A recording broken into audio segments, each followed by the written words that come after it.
"Get that mutt away from the evidence." The words cracked through the alley like a whip, but they came too late. Detective Rylan Cortez froze as the stray dog bounded out of the shadows, its ribs showing beneath a matted coat, eyes wild with something beyond hunger. In its jaws, swinging like a grotesque prize, was a clear plastic evidence bag. The crinkling sound echoed unnaturally in the night, louder than the hum of distant traffic. The bag slapped against the dog's chest with every step, and Rylan's instincts told him this wasn't a scrap of garbage. It was something far more dangerous. The air smelled of wet asphalt and smoke from a nearby dumpster fire. Rylan reached for his sidearm, then hesitated. The animal wasn't attacking. It was delivering. The dog stopped at his boots and dropped the bag with a wet smack, then backed away, panting heavily. Its eyes locked on his, holding him captive.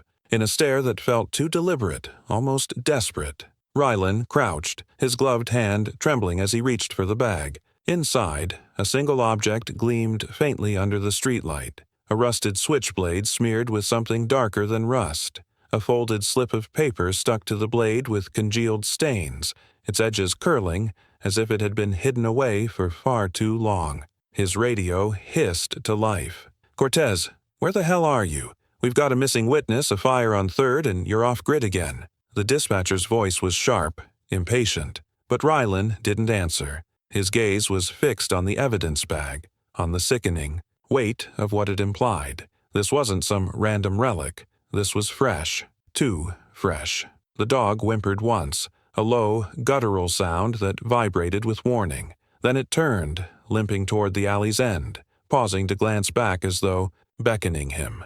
Rylan felt his throat tighten.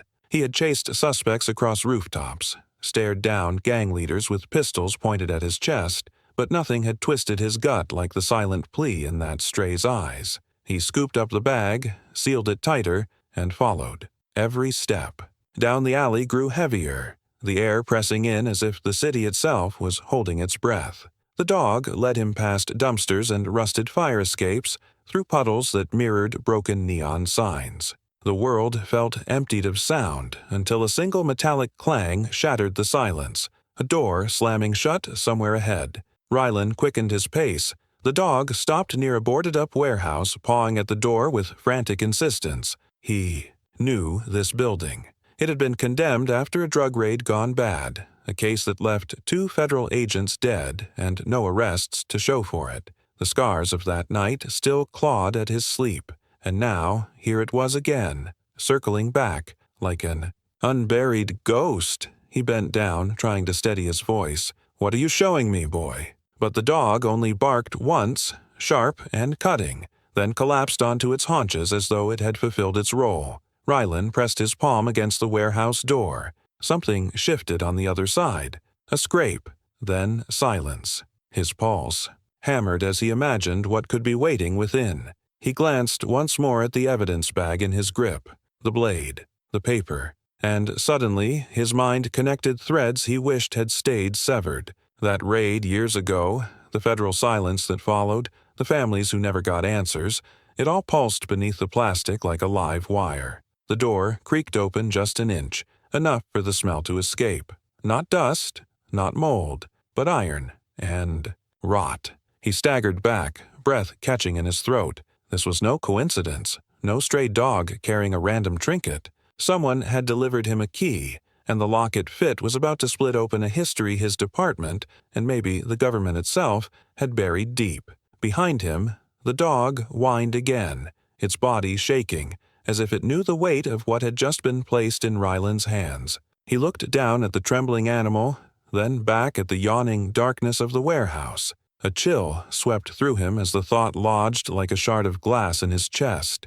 This wasn't just evidence.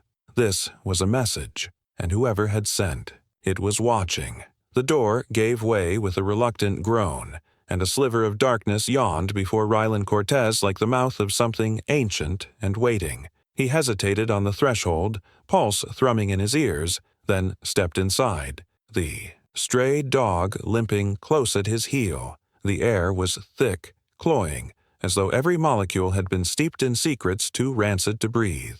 Dust motes swirled in the beam of his flashlight, suspended like silent witnesses.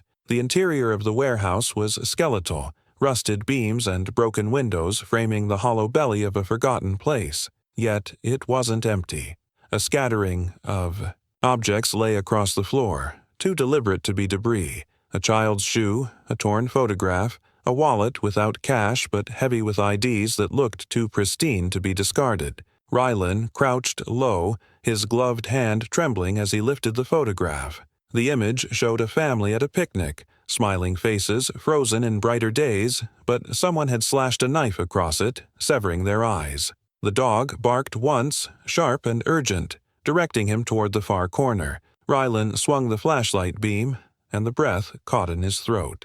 A steel table stood there, smeared with dark stains that no time could erase. Above it, pinned to the wall, was a cluster of documents sealed in plastic sleeves. His light skimmed across them. Financial ledgers, coded letters, faded surveillance photos of men in suits whose faces he half recognized from old case files. One in particular made his chest tighten. Special Agent Callahan. Dead in the botched raid 3 years ago, or so the Bureau had claimed, but the photo before him wasn't archival. The timestamp in the corner showed only 6 months ago. The room seemed to tilt, his knees threatening to give way. Had Callahan survived?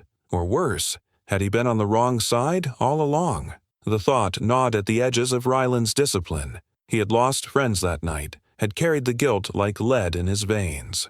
And now, staring at evidence that upended every official report, he felt the foundation of his world cracking. His radio crackled again. "Cortez, status. We're not playing games here." The voice was the captain's this time, heavier, clipped with irritation. He wanted to respond, to share what he'd found, but instinct warned him to keep silent. If this trail was as poisoned as it appeared, broadcasting it over open channels would only paint a target on his back. The dog whined and pawed at a metal locker shoved against the wall. Rylan's chest tightened with unease as he dragged it open. Inside lay a cardboard box, stuffed with more evidence bags.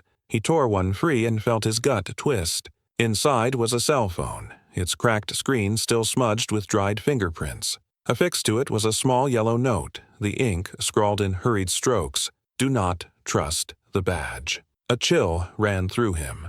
Whoever had left this message knew. They had been silenced, or they were still running. Either way, they had chosen him, or the dog, to deliver the trail. But why him? Why now? His hand shook as he slid the phone into his coat pocket. Every instinct screamed to leave, but the dog pressed against his leg, a steady anchor in the storm. Its ribs shuddered with every breath, but its eyes carried a kind of knowing, as if it had guided others here before. Rylan crouched, whispering, "Who sent you, huh? Who put this in your mouth?" The dog only pressed closer, its muzzle nudging his arm, urging him to keep moving. He straightened, forcing steel into his voice. "All right, we don't run, we dig." But even as he said it, the sound of footsteps echoed in the upper levels of the warehouse.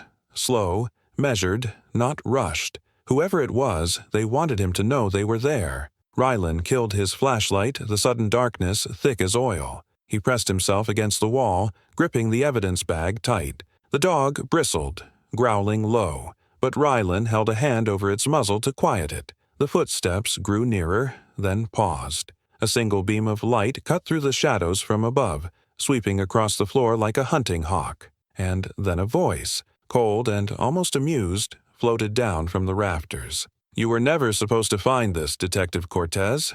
That dog's loyalty is admirable, but loyalty gets you killed." The words coiled around him like wire. His chest burned with the weight of choice. Call for backup and risk betrayal, or confront the unknown figure in silence. Either way, he knew this night had shifted from discovery to survival. The stray pressed close again, trembling but unyielding, its body angled toward the stairs as if ready to charge. Rylan steadied his breath, every muscle taut with the knowledge that the next move would decide not only his fate, but whether the truth hidden in these walls would ever reach the light. And in that suspended silence, with danger descending and the evidence burning hot in his grip, Rylan realized the probe wasn't beginning tomorrow or next week. It had already begun, and he was standing at its center. The door groaned wider, spilling a blade of darkness across Rylan's boots. He hesitated, the evidence bag clenched tight in his fist, his breath uneven. The stray nudged his leg, urging him forward with an insistence that felt almost human. He stepped inside, the smell intensifying. Rust, damp wood, and something foul that spoke of endings rather than beginnings. His flashlight cut through the gloom, revealing dust dancing like restless spirits in the stale air. The warehouse had been gutted long ago, its walls skeletal with stripped wiring and graffiti tags layered over each other like scars. But the light caught on something deliberate. A folding chair at the center of the floor, its metal frame gleaming faintly. On the chair sat another evidence bag, neatly placed like an offering waiting for him. This one wasn't empty. Inside was a phone, the cracked screen still glowing faintly with a battery clinging to life. Ryland's pulse quickened. Phones left behind were never accidents. They were confessions waiting to be found. He reached for it, but a sharp noise jolted him. A shuffle above, quick and purposeful. His beam flicked upward. The catwalk running along the upper level shivered, a silhouette vanishing before his eyes adjusted. Someone was here, watching.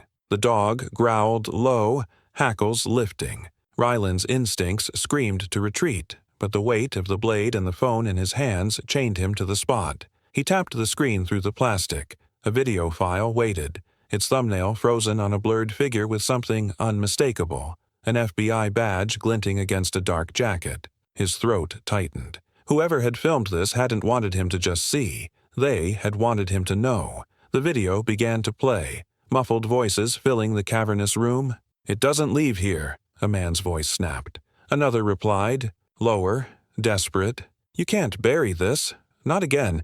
People will—" The rest dissolved into static, but the tension in those clipped words pressed against Ryland's chest like a physical weight. A crash echoed from the far side of the warehouse, the sound of a door slamming shut in haste. His flashlight swung, slicing across shadows but caught only the tail end of movement, a coat disappearing into the stairwell. He lunged forward, boots striking against the concrete, but the dog bolted past him first, a blur of ragged fur and determination. The chase drove him deeper into the labyrinth of rusted corridors and broken offices. His breath tore at his throat, every step echoing with a sense of inevitability. Whoever fled knew these ruins well, slipping through holes in walls and weaving past collapsed beams with ease. But the dog was relentless, barking sharply as if to mark the trail. They cornered the figure at last near a caged elevator shaft, the steel gate half torn away. The man froze, one hand gripping the railing, the other shoved deep into his coat pocket. His face was half hidden beneath a hood, but his voice carried clear enough. "You don't know what you've stepped into, Cortez. Walk away while you can." Ryland steadied his aim, his gun rising instinctively. "You left a trail. Evidence. Doesn't beg to be ignored." The man's shoulders shook, a bitter laugh breaking free. "Evidence? You think this is about one blade, one phone? You're standing on the edge of something that swallowed better men whole. You're not saving anyone. You're next." Before Ryland could respond, the man hurled something small and metallic toward the floor. A flash erupted, searing white, light flooding the hallway. The dog yelped, and Ryland staggered back, vision burning with after-images. By the time he blinked the shapes back into clarity, the figure was gone, swallowed by the maze of the warehouse. The silence afterward was worse than the noise. His gun felt heavier, his chest tighter, the dog pressed against his leg, trembling but unbroken. Ryland lowered his weapon slowly, his ears still ringing. He bent, resting a hand on the dog's matted head. "You were leading me here. You knew." The animal licked the edge of his glove, as if confirming it. But what struck him harder than the chase, harder than the disappearance, was the echo of that voice. Not saving anyone. Next. Those words carried the same chill as the blade and the phone. This wasn't random. This was constructed, piece by piece, to drag him deeper, to test if he would keep walking when the ground beneath him started to break. He looked back at the evidence bag in his grip, the phone glowing faintly like an ember refusing to die. Federal. The word threaded itself into his mind with a sharp inevitability. This wasn't a case that would stay buried under precinct gossip or local politics. Whatever was stitched into that blade, that paper, and this phone was about to rip open seams reaching far higher than his badge. The dog barked once, startling the silence, and Rylan turned toward the shaft of night visible through the broken windows. He knew he should call this in, hand it to the bureau, wash his hands of it before the undertow pulled him under. But something in his chest resisted. He couldn't ignore the way the dog had found him, had carried the first bag, had led him, through shadow and stench to this moment. This wasn't a case that wanted to be buried, and somewhere in the shadows, the watcher who had slipped away knew Rylan Cortez wasn't turning back. The warehouse air clung to Rylan's lungs like damp cloth, heavy with the stench of iron and rot. His flashlight cut through the darkness, the beam trembling slightly with his grip, revealing broken crates and scattered syringes that crunched under his boots. The stray dog padded close behind him, its low whimpers echoing in the hollow space, as though it too recognized that this was no place the living should wander. He pressed forward, every sense stretched taut. He had expected dust, silence, emptiness. Instead, he found order in the chaos, footprints pressed into grime too recent to be dismissed, papers stacked deliberately beneath a cracked skylight, and the faint hum of an electrical current from deeper inside. This wasn't a forgotten ruin. It was alive with something hidden, something meant to stay unseen. At the center of the room, he spotted another bag. Evidence, but not discarded. This one was placed with precision on a rotting wooden chair, as if waiting for him. His stomach tightened as he approached, flashlight beam catching the slick outline of a leather-bound ledger inside. The cover was warped with moisture, its pages swollen, but the stamped initials on the spine were clear, F.A.D. His breath caught. Federal Anti-Drug Division. A name that should have carried authority, but to Rylan it burned with memory. The same initials tied to the raid that killed 2 agents, the same case swallowed whole by silence. The dog barked once, sharp and urgent, spinning toward a shadow shifting in the far corner. Rylan swung his light, catching only a rusted pipe dangling loosely from the ceiling. But the sound he heard wasn't metal. It was footsteps retreating, quick and purposeful. He bolted forward, heart pounding, but the echo scattered through. The maze of corridors, impossible to pin down. Whoever had been there was already gone, leaving only the echo of their escape. He returned to the chair, hands shaking as he unzipped the bag. The ledger opened to pages inked in tight, coded handwriting. Names, dates, transfers. And tucked between them, photographs, faded but unmistakable. Shipments being loaded into unmarked vans, federal uniforms blurred in motion, and stacks of bills passed hand to hand. Each image was a crack in the dam, each line of writing a fracture. In the silence that had sealed the case for years, a sudden clatter snapped his head up.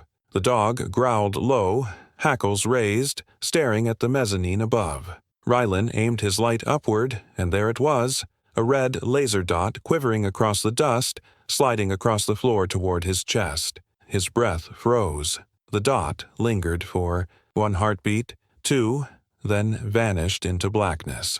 No shot followed, no figure revealed itself, just silence swelling heavy enough to smother. Adrenaline surged and he slammed the ledger shut, shoving it into his jacket. The message was clear. This wasn't discovery, it was invitation. Someone wanted him here. Someone wanted him to see. And yet, they wanted him to leave knowing he was marked, that every step he took now dragged him deeper into a war far larger than his jurisdiction. The dog pressed against his leg, trembling, eyes never leaving the mezzanine. He crouched to steady it, hand brushing the ragged fur. "You didn't bring me trash, did you, boy?" His voice cracked under the weight of realization. "You brought me a burial ground."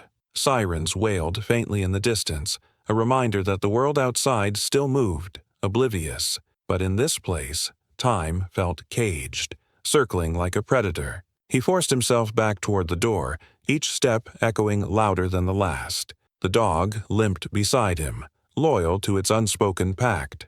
At the threshold, he paused, looking once more into the cavernous dark. The warehouse stood silent, but he knew silence could scream louder than any gunfire. He had evidence in his hands, evidence that could fracture more than a case. It could crack the trust in the very agencies sworn to protect. As he stepped into the night air, the city felt different. The neon lights buzzed against a backdrop of shadows that suddenly seemed alive, watching. He tightened his grip on the ledger, his pulse a drumbeat in his ears. This wasn't just a trail of corruption. It was a fuse, and by following the dog into that warehouse, he had lit it, and somewhere, unseen but close, the one who left the ledger was waiting for the explosion. The night pressed in as Rylan drove, the city lights shrinking in his rearview mirror. The ledger lay on the passenger seat, its damp leather reeking of mildew and secrets. Every red light felt like an invitation for headlights to appear behind him, every shadow a threat waiting to be made real. The stray dog sat in the back seat, silent, eyes fixed on him as though it understood that this ride was more than escape. It was crossing into a point of no return. At the federal field office, the silence was heavier than any interrogation room. Rylan's badge had been enough to get him past security, but the moment he laid the evidence on the desk of Assistant Director Marlowe, he felt the air tighten. Marlowe's hands hovered over the ledger before finally touching it, his jaw flexing with unspoken tension. He skimmed the first few pages, then stopped, his face ashen. "Do you have any idea what this is?" he asked. Rylan's voice came out steadier than he expected. Proof that the silence wasn't incompetence. It was protection. Someone in. Uniform was moving more than drugs. They were moving power. Marlowe closed the ledger, his thumb pressed hard against its cover as though trying to contain what it carried. The room felt colder, as though the building itself recognized what had just been placed within its walls. He looked at Rylan with something between gratitude and dread. "You realize you may not walk away from this clean," he said. Rylan's answer came without hesitation. "The dog didn't drag this out of the dark for me to bury it again." Word of the discovery spread quickly through channels Rylan never thought he'd touch. Teams mobilized overnight, raids planned in silence, indictments drafted for names once thought untouchable. For the first time since that failed raid years ago, families of the dead agents received calls that their questions might finally find answers. But for Rylan, it wasn't triumph he felt. It was the weight of knowing how deep betrayal had run, and how fragile truth could be in the wrong hands.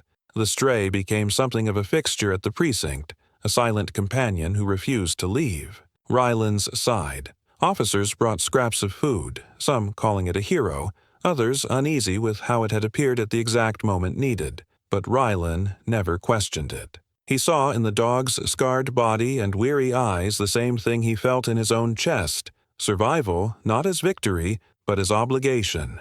Weeks later, after the first arrests made headlines and the federal probe began unraveling networks hidden for over a decade, Rylan walked the dog along the edge of the city. The skyline shimmered against the dusk, yet the weight in his chest hadn't lifted. He thought of the ledger's pages, each one written by hands that once swore an oath to protect. He thought of the agents whose names had been buried in silence, and of the families who would never see those losses restored. Justice was moving, but it moved slow, grinding, and never without cost. The dog stopped suddenly, staring out toward the horizon, ears twitching at some sound Rylan couldn't hear. For a moment, he imagined the night in the alley when it had first appeared, dragging truth between its teeth, refusing to let go. He crouched beside it, resting a hand on its shoulder. "You knew," he whispered. The dog gave no sign of understanding, only leaned into his touch before turning its gaze back to the city lights.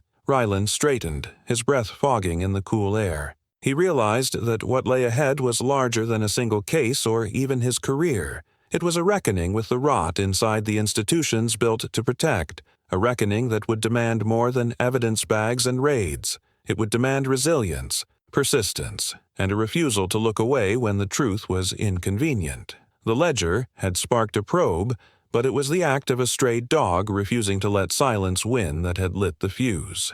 As the night deepened, he walked on with the animal at his side. The city behind them hummed with its endless noise, but somewhere beneath that noise, something had shifted. The silence that once covered graves and secrets had been broken, and in its place was a raw, unsteady honesty. It wasn't peace, not. Yet, but it was a beginning, and as the dog trotted beside him, scars glinting under the streetlight, Rylan understood that beginnings rarely come clean. They come scarred, battered, and carried forward by those too stubborn to stop. That was enough.